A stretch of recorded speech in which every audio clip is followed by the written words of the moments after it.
Like those disciples, we are gonna do the right and necessary thing. Bury a loved one.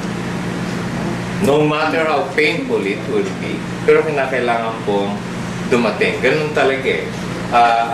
Sabi ko nga kagabi dun sa message ko, sa tingin nating mga mortal, may tuldok yung buhay natin. No? Sinabi ko rin kagabi, October 18, 1921, sa listahan ng aklat ng buhay, nagsimula ang buhay ni Nanay. At December 3, 2011, naroroon yung tuldok. Pero sa mata ng Diyos na may likha sa ating lahat, life goes on. Tawag nga natin, sumakabilang buhay lang si Nanay. Di po ba?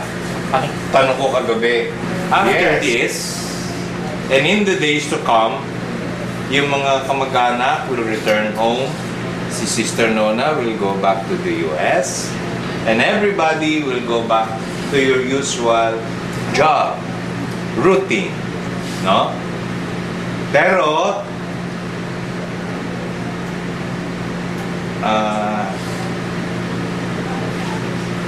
you will sense a real need to talk to someone. Not to Nanay Temya, but to whom? To our Lord Jesus. Kasi, gayon yung nakita natin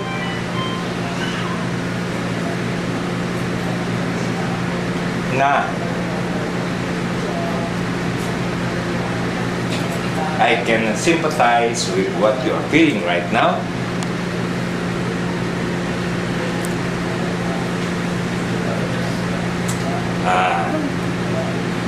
Parang naanak ko. Babawa ang luha. So, kasi, you know, Jesus is very familiar sa mga nararamdaman natin. Sabi nga po sa scripture, Jesus was a man of sorrows, acquainted with grief. Dahil lagi ina-absorb niya ang whatever na may dala-dala tayo. Anytime, di ba, when we kneel and talk to Him, talk to God through our Lord Jesus, ano yung hinihinga natin? No, more often than not, yung mga grief, yung fear, yung mga naramdaman, yung mga anxieties, yung mga, Lord, paano po kami na? Wala na si Lola, wala na si Nanay. Paano, who's gonna clean the oven? Who's gonna clean the CR? Things like those, no? Marami tayong iniisip, but we can always come to Jesus and talk to Him. Yun po yung ginawa eh. Then they went and told Jesus. Hindi lamang marahil po ikinuwento sa ating Panginoon, ay, Lord, grabe yung ginawa nila. Pinugutan si Juan, tapos inilagay pa sa bandehado. Mga ganon, ano? Even more than that, I guess, Father God, salamat po sa mensahe ng kaaliwan and assurance na ipinagkaloob mo sa amin. Yes, Lord, kami ay nakakaranas ng kalungkutan sa mga sandaling ito, but we are counting on you. We are holding on to you, Panginoon, na definitely there will be a void na iiwanan ni Nanay na magiging hungkag sa aming buhay.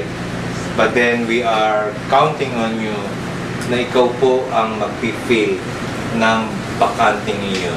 And you are more than enough, O God, sa katauhan ng aming Panginoong Jesus at sa presensya ng Kanyang banal na Espiritu. Truly, Lord, we want to give back all the glory to you. And thank you, Panginoon, sa mga sandaling ito. Sa pangalan ni Jesus, ito po ang aming dalangin. Amen. Okay na po tayo. Aming magkakapatid, sa aming tatay, pag hindi namin kasama. Maraming salamat po sa inyo at salamat at naging karamay kayo namin sa lahat. At minsan din nagpadaman nyo sa aming nanay na mahal niyo siya. Kaya maraming salamat po mula sa aming pamilya, sa mga sa bayaw ko, sa hipag ko, sa lahat, sa mga ako, sa mga kaming magkakapatid.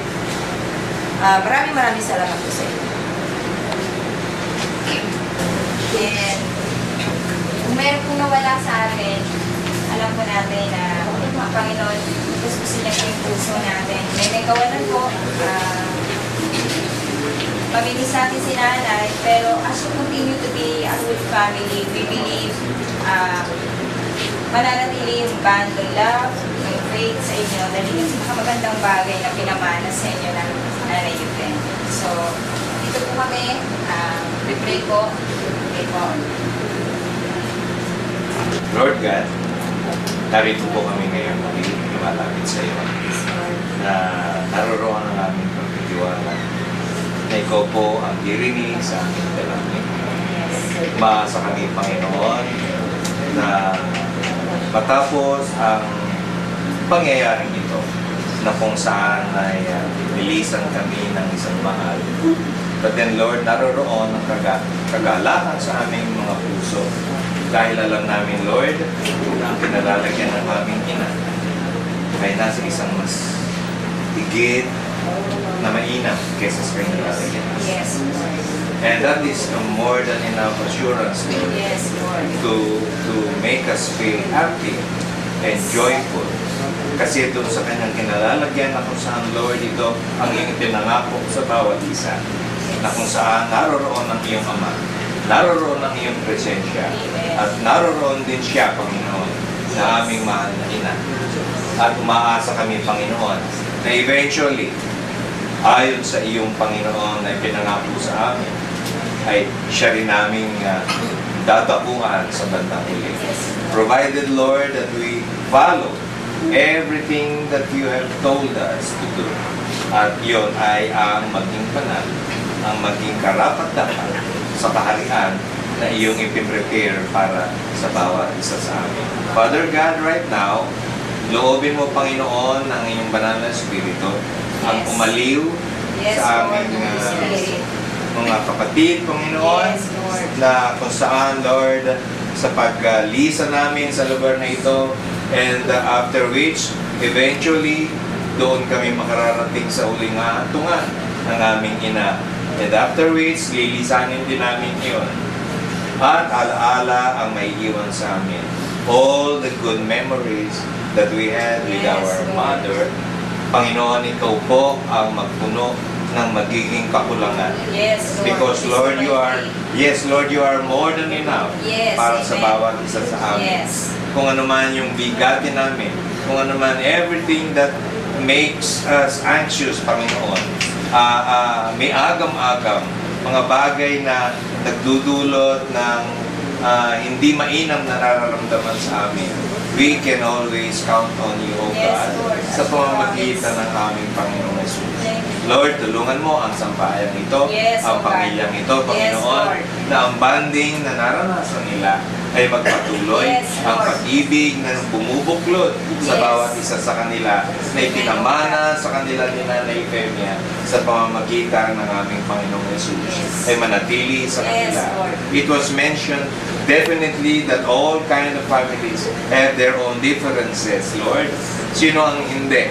But then, it's your love that binds us, Yes, Panginoon. Lord. At ang understanding ng diwang ito, Panginoon, na naroroon ng panahon ng aming nanay ay presente pa sa aming buhay. Even then, we are counting on it, O God. Yes. Tatanawin namin. It is all because of our Lord Jesus. All because of Nanay Femia that we are doing this. We will be making a reunion again sometime, but definitely not this kind of reunion wherein may malungkot na sitwasyon.